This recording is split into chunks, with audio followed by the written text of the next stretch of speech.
안녕하세요, 여러분. 오늘은 과학자처럼 추리해볼까요에 관련된 실험 관찰책을 한번 풀어보겠습니다. 실험 관찰책 10쪽이고요.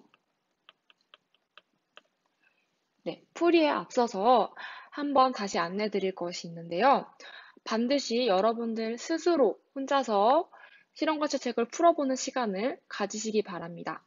선생님이 설명하는 것을 그냥 듣고 따라 적는 것은 여러분들의 공부에 큰 도움이 되지 않아요. 그렇기 때문에 미리 고민하는 시간을 가지신 후에 이 영상을 봐주시면 좋겠습니다. 자, 그럼 저는 여러분들을 믿고 한번 1번부터 같이 살펴볼게요. 1번. 어떤 부리를 가진 핀치가 나무 틈에 사는 벌레를 먹기에 알맞은지 추리해봅시다. 라고 되어 있네요.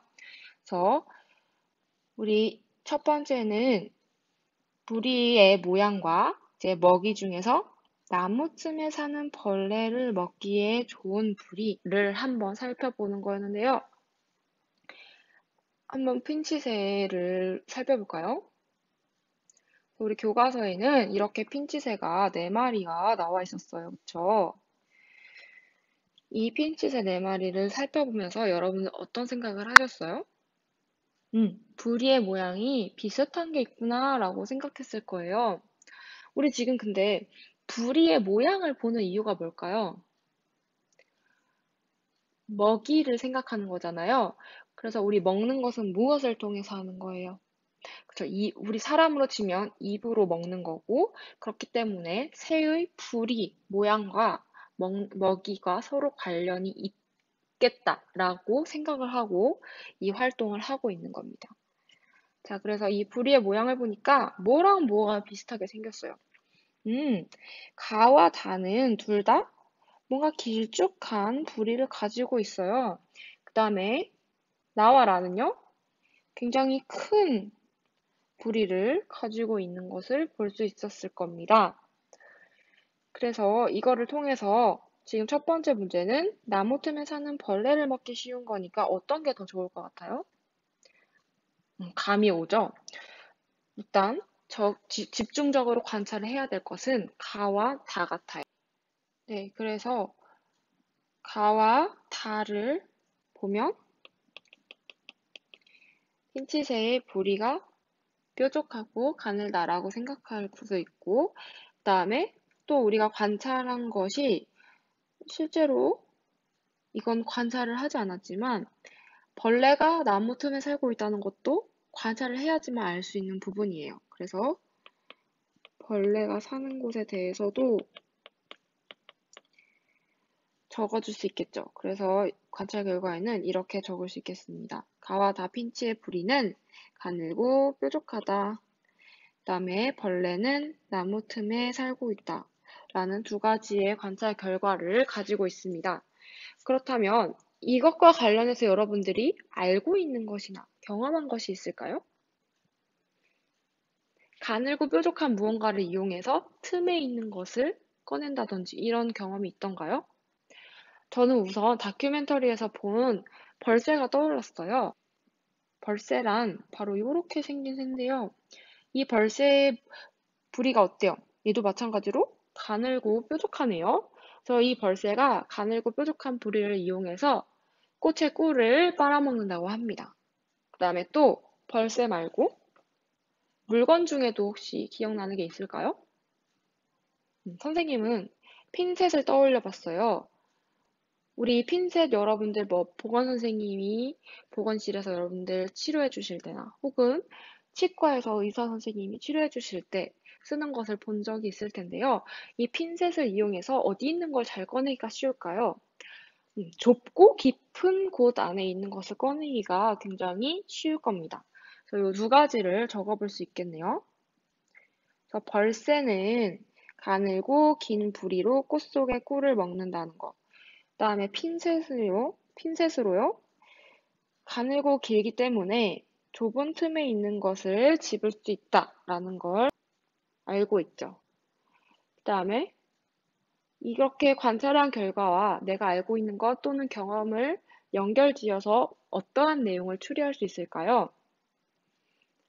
그쵸. 우리 가와 닷의 부리 모양이 이렇게 다른 벌새나 핀새처럼 가늘고 길쭉한 것으로 보아 나무 틈에 있는 벌레를 먹기가 훨씬 쉬울 것이다 라고 생각할 수 있겠습니다. 그래서 가와다 핀치는 가늘고 뾰족한 부리가 있기 때문에 좁은 나무 틈에 있는 벌레를 먹기 쉬울 것이다 라고 적을 수 있겠네요. 그러면 2번으로 넘어가 볼까요? 2번에는 부리와 여러 가지 씨를 먹기 좋은 게 뭐가 있느냐라는 건데요. 다시 한번 그림을 살펴보면 핀치새의 부리를 보니까 이번엔 뭐랑 뭐가 좋을 것 같아요. 나와 라가 이 씨를 먹기에 좋을 것 같다라는 생각이 드는데 왜 그랬어요? 왜냐면 우리가 씨앗을 관찰해 보니까 어, 씨앗이 젤리처럼 말랑말랑하지 않고 단단하거든요. 그래서 이 단단한 것을 먹기에는 저렇게 큰 부리가 더 도움이 되지 않을까라는 생각이 들었어요. 그래서 그 관찰 결과는 나와 라핀치새가 큰 부리를 가지고 있다라는 거 적을 수 있겠네요. 그 다음에 또 씨앗을 보니까 씨앗은 어때요? 젤리처럼 말랑말랑한 거요? 아니죠. 씨앗도 단단하다라는 것을 우리가 관찰을 통해서 알 수 있습니다. 씨앗은 단단하다라고 적을 수 있겠네요. 그렇다면 이렇게 뭔가 단단한 것을 부숴서 먹거나 하는 관련된 경험이 있을까요? 선생님은 먼저 콩새라는 새가 떠올랐어요. 이 콩새는 이렇게 생겼는데 이 콩새의 부리도 어때요? 얘도 저기 나와 라 핀치새와 굉장히 모양이 비슷하네요. 그래서 이 콩새도 이 부리를 이용해서 단단한 씨앗을 부숴 먹는다고 합니다. 또 비슷한 물건이 있을까요? 여러분들 우리 정월대보름에 부럼을 깨 먹어본 적이 있을까요? 우리 호두 같은 거 깨먹잖아요. 그러면 그때 그 단단한 호두를 깨기 쉽기 위해서 도구를 활용합니다. 바로 이 견과류 망치로요. 그래서 한번 볼까요? 콩새는 자신의 두꺼운 부리를 이용해서 씨를 먹고요, 부숴서. 그 다음에 이 견과류 망치 또한 굉장히 두꺼운 거 보이시죠, 눈에? 그래서 이런 특징을 이용해서 단단한 호두 껍데기를 쉽게 깰 수 있다라는 겁니다. 그래서 이렇게 우리가 알고 있는 것을 토대로 관찰한 결과 연결을 해보니 무엇을 추리할 수 있어요? 아, 그렇다면 나와 라 같이 큰 부리를 가진 새는 단단한 씨앗을 부숴 먹기에 쉽겠구나 라고 생각할 수 있겠습니다. 나라는 큰 부리가 있기 때문에 단단한 씨를 먹기 쉬울 것이다 라고 생각해 볼 수 있겠습니다. 자, 그러면 넘어갈까요? 지금까지 여러분들이 추리를 해보았는데요. 도대체 과학적인 추리란 무엇인가? 계속 고민해 보셨을 겁니다. 과학적인 추리는 어떻게 해야 되는 걸까요? 방금 전에 해보니까 우선 뭐가 필요해요? 그쵸. 뭔가를 관찰하고 그 결과가 있어야 돼요. 그리고 또 뭐랑 연결지었어요? 내가 이미 알고 있는 거나 경험 같은 것을 함께 연결지었고요. 이걸 토대로 설명을 했죠. 그래서 탐구 대상을 다양하고 정확하게 관찰해야 한다라는 겁니다. 다양한 탐구 대상, 우리 아까 핀칫의 4마리를 살펴보았어요.